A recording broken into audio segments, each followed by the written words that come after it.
Icyumweru cyiza abakristo bavandimwe, abanyarwanda baciye umugani ngo izina niwe muntu. Icyumweru cya 30 cyo mu gihe gisanzwe cy'umwaka baratubwira igitangaza cyakorewe uwitwa Barutimeo mwene Timeo. Uko ni ukuvuga ngo igitangaza cyakorewe umwana wa kanaka, umuhungu wa kanaka. Mbese ni bavuga ngo igitangaza cyakorewe umuhungu wa Minani mwene Minani. Ni izina rimwe. Timeo, umuhungu wa Timeo, ngo mwene Timeo, niko bisobanuye muri iyi vanjiri. Ijambo Timeo bisobanura icyubahiro, honor, ibintu by'amakuzo biri aho ngaho biremereye. Noneho Yesu ashaka kutubwira ati igitera ubuhumyi ni iki? Ni ugushakisha icyubahiro, ni ugushakisha ikuzo. Noneho bigatuma aho kubona ukuri kw'ibintu wibona, ukabona ko imbese ari wowe icyubahiro, ko ari wowe ikuzo, ko ari wowe wenyine ugomba kurebwa. Umuntu urakaba impumyi ntashobore kureba hirya, ntashobore kureba hino, kubera ko yishyiramo aho hagati, kubera ko icyubahiro ntawe ugihaga, ugahora n'ubundi usonzeye ko icyo cyubahiro ntigumya kugihabwa, ugumya gusingizwa, hagira undi muntu uvuga ukumva wamuhitana. Igitangazo rero ngo Yesu aragikorera Yeriko. Noneho yambukiranya Yeriko, ngo akimara kugera ku marembo yayo asohoka, ari mu rugendo rugana hehe? Yeruzalemu. Ngo nibwo agiye kubona abona impumyi yitwa Barutimeo mwene Timeo. Barutimeo mwene Timeo. Yeriko murahazi, batubwira ko ariho hantu hari hasi cyane ku isi kurusha ahandi, munsi y'inyanja. Nibyo bigiye bisobanura cya gihe cya Yesu wari umujyi ukomeye cyane, aho abakire bashyize amazu yabo, rimwe ndetse na Herodi yarahubatse ingoro ikomeye cyane ku musozi wo hejuru aho ngaho, ku buryo kwa kundi bavuga bati abantu bagiye mu biruhuko muri vakanse, yari amazu y'abakire babaga bafite wenda abagore ba kabiri, ariho baruhukira. Mbese witaruye umujyi wa Yerusalemu ukigira muri Yeriko. Rero hakaba hari umuhanda w'Abanyaroma abantu batinyaga kuko ari nk'amabandi menshi.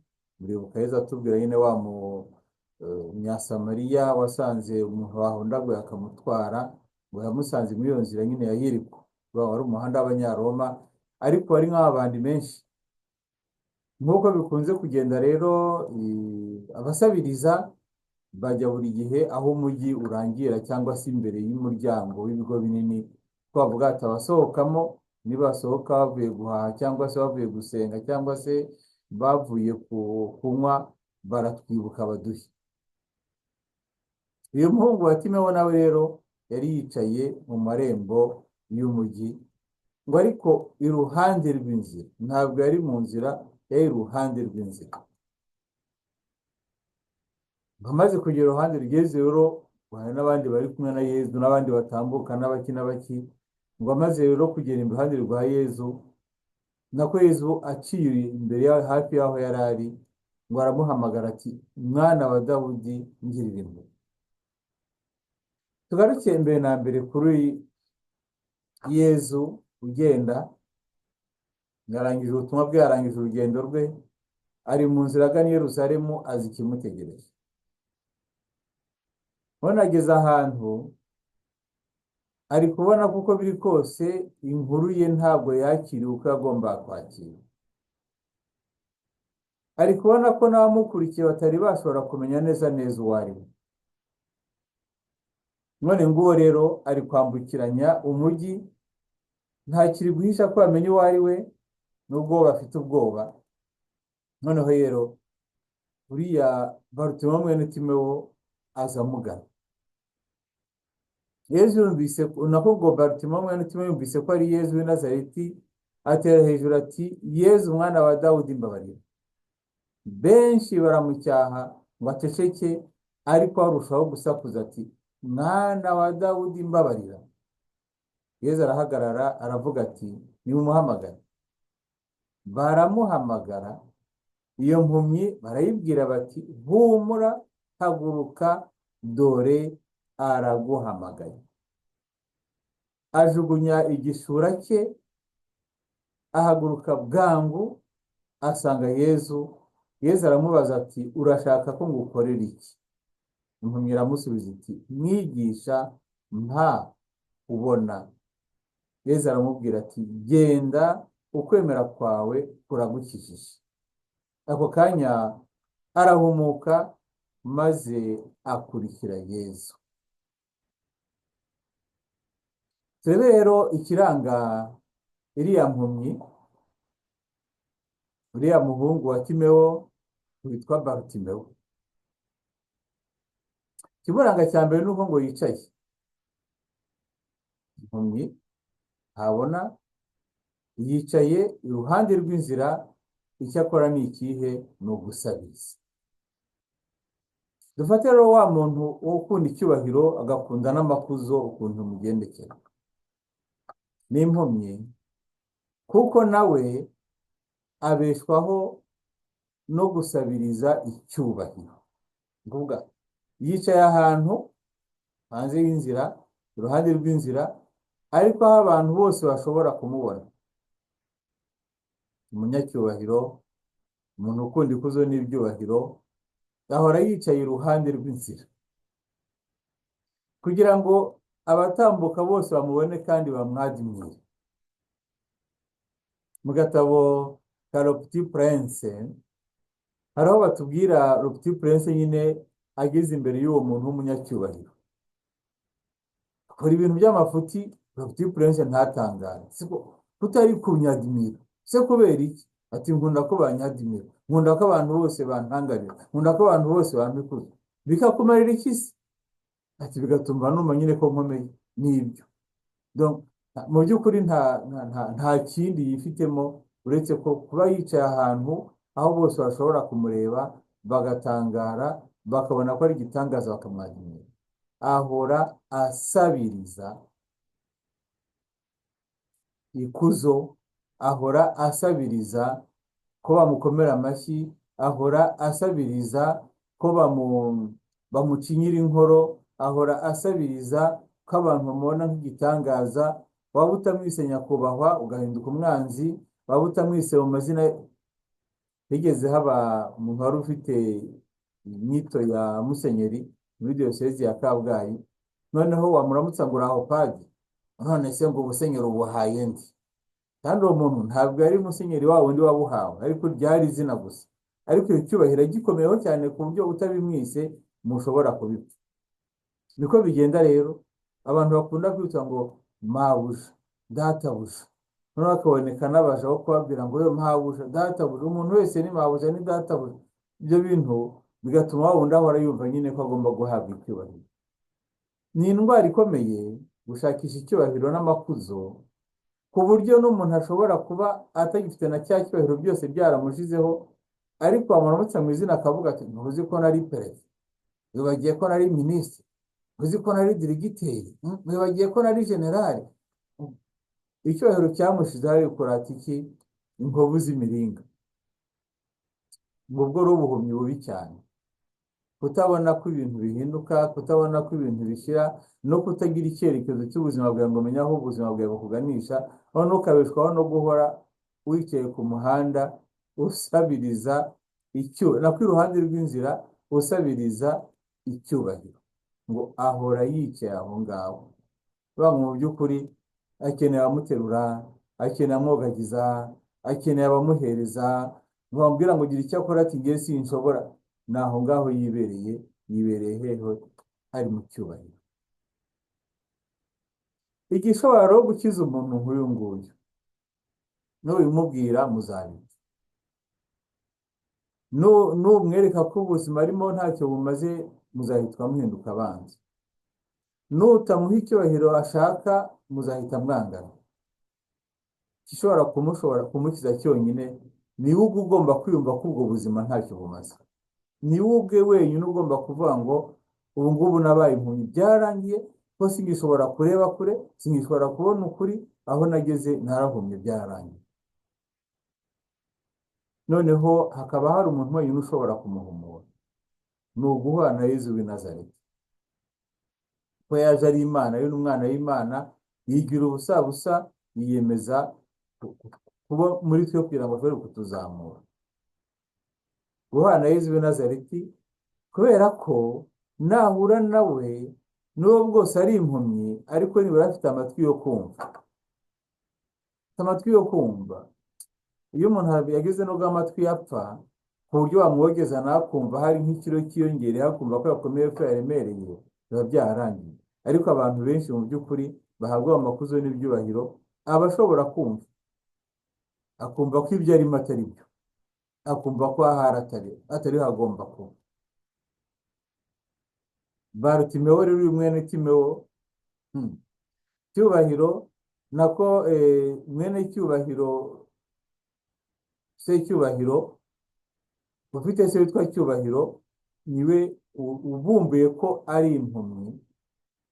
Icyo akora ni ugusabiriza, ariko ntashobora gutaka, ko mu majwi amunyura iruhande ashobora kumva ko hari ijwi ritandukanye n'andi, ijwi rikaba ari irya Nyagasani Yezu Kristo. Agiye gutaka rero atabaza, kuko yamaze kumva ko aho hari hadashimishije. Bibutse ko iyi vanjiri ari urugendo rw'ubwigishwa, kuko mu ntangiriro za Kiliziya uwabatizwa bamwita ko ari umuntu wabonye urumuri, iluminatio, yashoboye kubona urumuri, areba kure. Avuye mu mwijima w'ibyaha, avuye mu mwijima w'ibimusuzuguza, avuye mu mwijima wo kwirirwa asabiriza ikuzo n'icyubahiro, abonye urumuri, kandi arubonye hehe? Kuri Nyagasani Yezu Kristo. Mwana wa Dawudi Yezu, mbabarira.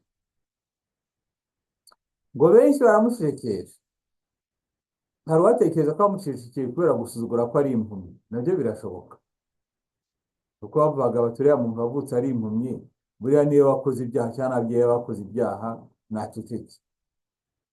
Ariko iyi vanjiri igihe Yezu bari kumwitira umwana wa Dawudi, babona ko impamvu ituma bamucecekesha ari impamvu ikomeye. Yezu ari kugana i Yeruzalemu, kuvuga ngo umwana wa Dawudi yahitaga bisobanura uwasizwe n'Imana, bisobanura nyir'ingoma ya Dawudi, yahitaga bisobanura wa wundi uriho umugisha w'Imana, uje kuba umwami muri Israheli, uje kuba umwami muri Israheli.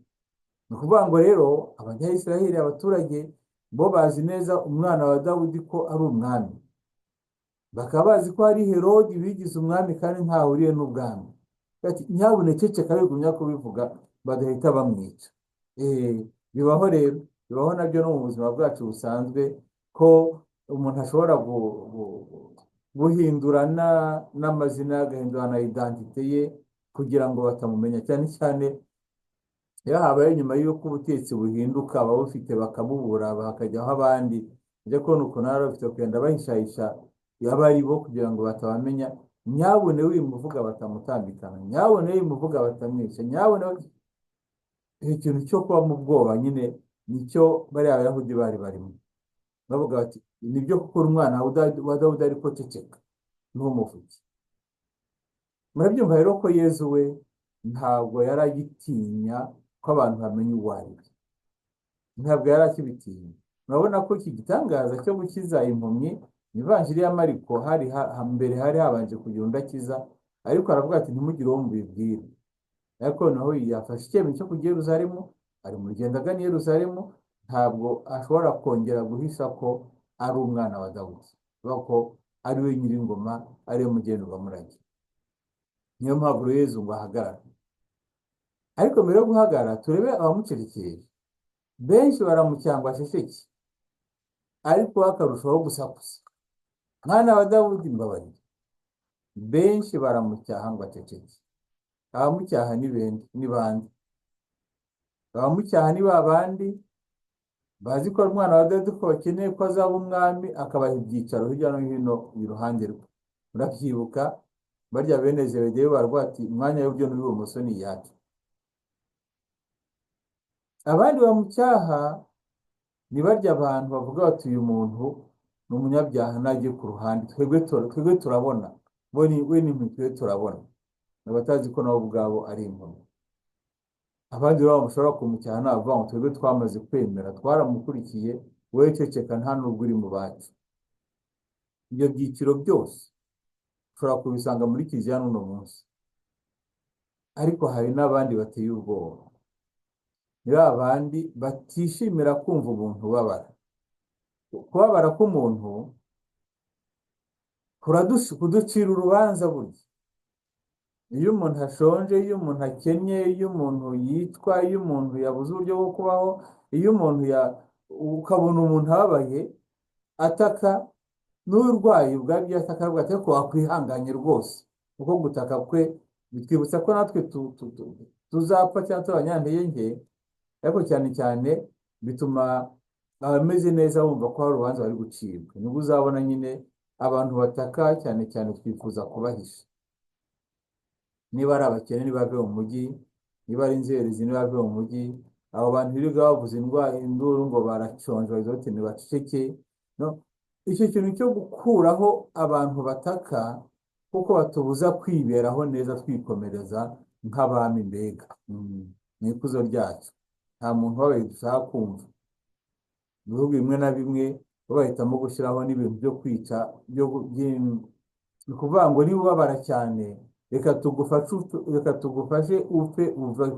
Bita ngo ni ukwica umuntu mu cyubahiro, ariko uko biri kose netanazi ni ukwica umuntu nyine. Kuvuga ngo amaze gusaza ngo arababara cyane, ngo niba ababara cyane reka tumufashe, n'ubundi nta musaruro twari tumutezeho, tumufasha pe, ntitugumye kumva amajwi ye atakira itakira mu buzima bwacu cyangwa mu matwi yacu. Gucecekesha abataka, gucecekesha abababaye. Barutimewo mwene Timewo barabimukoreye, baramucecekesha, ariko bamucecekesha ngo akarushaho gusakuza. Waribwira ko Yezu yari kugenda akamusanga aho ari. Yezu ngo yarahagaze aramubwira ati nimumubwiraze. Aba Yezu abwira ngo nimumubwiraze ni jyewe, ni wowe. Twe twumva ijambo ry'Imana tukaba twifuza kurikurikiza, tukaba tugerageza kurikurikiza. Aratubwira ati nawe bataka nabo nimubazane. Ngo mwamaze kumenya ko amahoro nyakuri ari muri jyewe, ibyishimo nyakuri biri muri jyewe. Bariya abantu b'impumyi barwaye icyubahiro n'amakuzo, bari abantu b'impumyi batazi ko bari mu rugendo, nabo nimubazane kuko njye ndifuza kubakiza. Inshingano yanjye n'inshingano yawe tugucecekesha abataka, ahubwo bose ni ukubazanira Yezu. Ushobora kubazanira Yezu mu isengesho, ushobora no kujya kubashaka ukabazana ukabashyira imbere aho bashengera, aho bumva ijambo ry'Imana, kugira ngo bashobore kwakira umukiro. Bati rero Yezu avuze ati nimumuhamagare, bati humura, haguruka, ndwaraguhamagaye. Izi nshinga zirantangaza cyane. Ikintu cya mbere ugomba kubwira umaze ushatse umuntu ushaka kwakira Yezu umubwira ngo humura, kuko urugendo rw'ubukristo ntabwo ari urugendo rworoshye bakristo bavandimwe. Kubwira umuntu utangira ubukristo ngo humura rwose, ngo biraryoshye biranezerewe, yajya kubona ukurikira Yezu bitoroshye, aravuga tumenya barambere, batubwira ngo humura. Urugendo ntabwo uri wenyine, turi kumwe. Niyo mu mpamvu zo kurambura abantu b'ibiganza, ni ukubabwira ngo humura, muri urugendo nturi wenyine, turi kumwe, turi kujyana. Humura. Inshinga ya kabiri, haguruka. Ahangaha ijambo bakoresha rwose ni zuka, ni ukuzuka. Inshinga bakoresha ahangaha mu gihe kimwe bakoresha nyine bavuga ngo zuka. Kubera ko umuntu uri mu byaha, umuntu uri mu makuzo, umuntu uri mu byubahiro, umuntu wahumye nyine kubera iby'iyi si, yarapfuye. Nako nubwo agishobora gutaka, ashobora gukira. Haguruka rero, zuka uve mu bapfuye, zuka, kuko araguhamagaye. Kristo araguhamagaye. Birashimisha cyane kuko ntabwo bari kubivuga muri rusange. Kristo ahamagara buri wese, ya magambo ya Zaburi, ahamagara buri wese nk'aho akabaye wenyine muri iyi si. Araguhamagaye, ihute. Kristo araguhamagaye. Niyo wumvira ijambo ry'Imana yakubwira ngo humura, gukurikira Yesu Kristo ushobora gutera ubwoba, uvuga ngo mbese nzabaho nte nindeka ibyo nasabirizaga bari bantunze, nzabaho nte nindamuka ndetse wenda ubujura nari ndimo bwari bumbeshejeho kubera ko nibaga nkarya, nzabaho nte nindamuka mvuye mu busambanyi ko nari narabaye indaya nkaba ndi kubona amafaranga ku buryo butagoranye, nzabaho nte ko nakoraga umurimo uteye isoni ariko nkaba nzabaho nte ninshika muri aba kungu k'abantu tugendana, bamwe b'urumogi b'abasinzi b'abaki n'abaki, nzabaho nte kugira ngo humura, bigira ubwoba. Kristo afite imbaraga ziremereye cyane zo kugukiza no guha ibyishimo. Haguruka, dore ari kuguhamagara. Icyumweru ni umunsi wo kwitaba Nyagasani uguhamagara kugira ngo haguruka ngwino, dore ndagukeneye, ndi kuguhamagara. Haguruka, araguhamagara. Birashimisha rero uburyo iyi mpumyi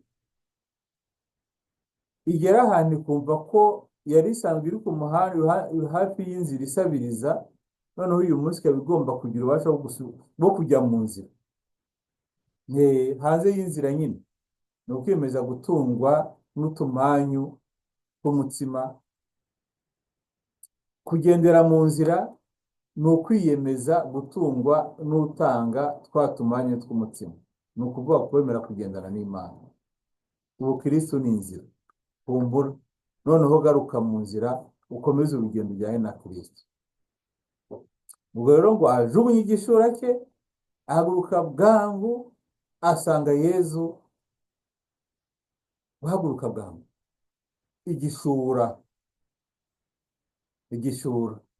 cya kindi yasabiririzagamo.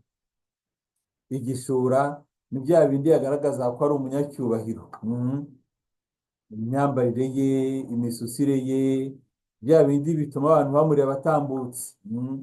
Urabona bamwe yashyira mu matwi ibintu bigera hano, yahindura ingoha agatukuza amaso, yashyira ibintu mu mutwe ntazi ibyo ari byo, yongeraho ateraho, yakwitereraho ibibuno yagira ate. Ibi byose nyine ni ibintu mu by'ukuri bigaragaza ubukene bwa wa muntu uvuga ko yubashywe, ko ari mwiza, ko ari ibiki n'ibiki, ariko mu by'ukuri ni ikimwaro.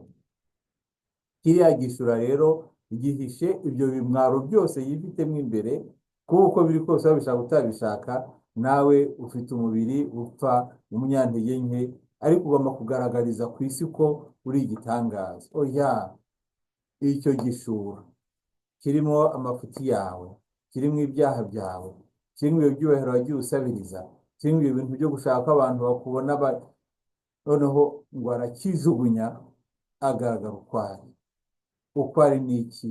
Ni impumyi ikeneye gukira, nta kindi. Yezu ari kubibona. Aha naho birashimisha kuko ntabwo babanye bamwe ngo tambuka genda araguhamagaye, ntibamufashe ukuboko ngo bamuzamure amugeze kuri Yezu. Oya, ni wowe ugusimbutse. Uvuga ngo mu gukira kwawe muvandimwe ubifitemo uruhare. Ni wowe ugomba kwemeza guhaguruka. Naho abantu bagutwara ugashaka gukira kugeza ku mukiza, ntacyo byatanga. Naho abantu bagusengera bakagira gutya na gutya utabishaka, ntacyo byatanga. Biri gusaba ko uhaguruka wowe ubwawe ukiyemeza, ugasimbuka. Ari ukavuga uti ubutindi bwawe bwose ndabutaye, noneho nsanze Nyagasani Yezu, cya gishura nyine. Yezu rero arashaka kumubaza, urashaka ko ngukorera iki? Nawe Yezu ari kukubaza uno munsi, urashaka ko ngukorera iki? Ko waje mu misa, kuri kumvira ijambo ryanjye, urashaka ko ngukorera iki? Abantu bagiye bashaka byinshi binyuranye. Barabonye bene Zebedi nyine bari gusaba ibyicaro, ikuzo ryo muri iyi si. Barabibonye abasaba ibindi.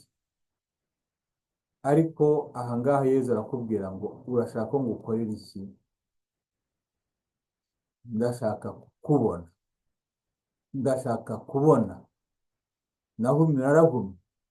Narahumye, nahumijwe n'iby'isi, nahumijwe n'amakuzo n'ibyo, nahumijwe n'ibyo mbona, nahumijwe no gutekereza ko ubuzima bugarukira mu kurya no kunywa no kwishimisha no gukora no gupfa, nabyo ni ubuhumyi buteye ubwoba. Abantu babaho bavuga ngo ndarya nkanywa nkishimisha, noneho mutegereza igihe nzapfira. Ni impumyi, ntabwo bazi iyo bagana.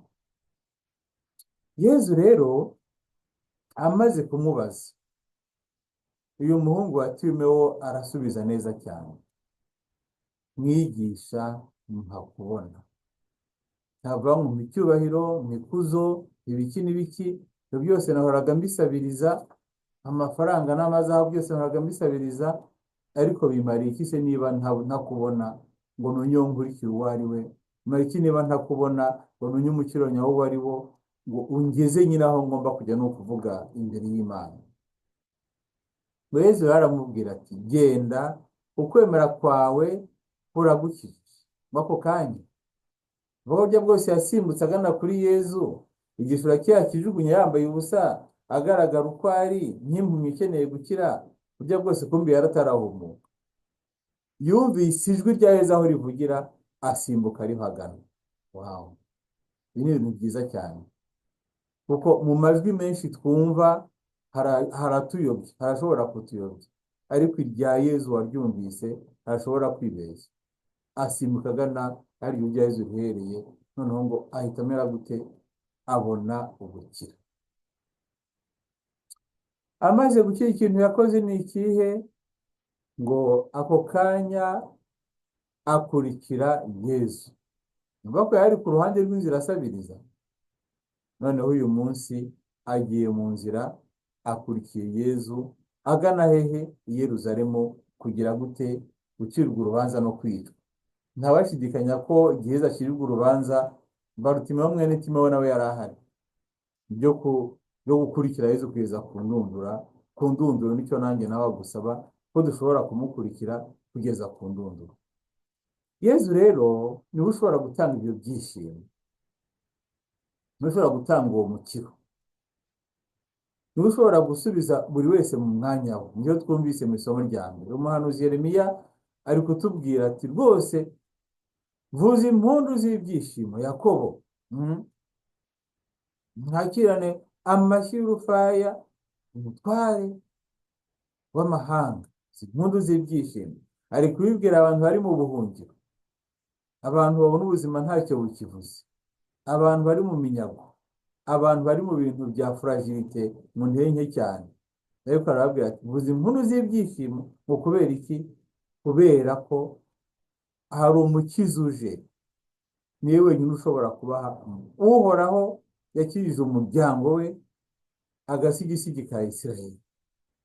Wahuye na Yezu mu buzima bwe, ngo amusubiza muri cya cyubahiro, cyamuha cya cyubahiro yahoraga asabiriza isi ntishobore kukimuha, kuko nayo ntakifite, kuko amugira gute? Amugira umwana w'Imana. Ikindi rero, Yezu niwe muhereza-gitambo mukuru. Ijambo rya kabiri aratubwira ngo niwe muhereza-gitambo mukuru ushobora kumva abatarasobanukirwa bagihuzagurika. Za mpumyi, ba bandi bari guhuzagurika mu buzima, Yezu kubera ko yaciye muri ubu buzima akaba umuhereza-gitambo mukuru, ngo niwe wenyine ushobora gusobanurira abagihuzagurika. Kuri kimwe n'abakristo bavandimwe, umwanya wacu kuri twebwe wo kuvuga ngo harya ubundi ni iki gituma tuba impumyi? Gusabiriza icyubahiro n'amakuzo, gushakisha ibintu kugira ngo ugire byinshi, abanyuze ku bantu byagisha ngo nta n'ibyo ufite. Noneho kimwe na Barutimewo, tumenye ko icyubahiro nyakuri gikomoka ku Mana, ikuzo nyakuri rikomoka ku Mana. Ibintu byose niyo ibitanga, ariko icya mbere ugomba gukora, simbuka ujugunye ibyo byose byakugira ngo umucakara w'ibihita, noneho usimbuke usanga Yezu Kristo. Kandi usimbuka umusanga, ni ukuri urakira, noneho ngo ubone gukomezanya nawe mu rugendo rwo muri iyi si.